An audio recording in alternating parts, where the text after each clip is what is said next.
So day 7 in a year with God. The emphasis of day 7 is on the blessings of God.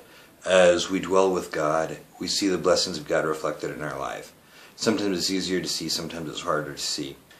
Sometimes the blessings of God really seem to stand out, and they're easy for us to fixate on and to gravitate to. But other times, life isn't what we expected. It isn't what we hoped.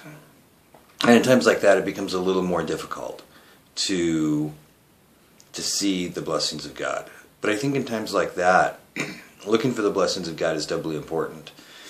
Because when we look for the blessings of God, and starting with simple ones like health and life and food and house and clothes and simple things like that, as we begin to look at the presence, or we begin to look at the blessings of God, I think it turns our focus away from our trials and away from our difficulties, and puts our focus back on God and back on what He has done, and can restore an attitude and a spirit of thankfulness that I think is sometimes missing, but always very, very important.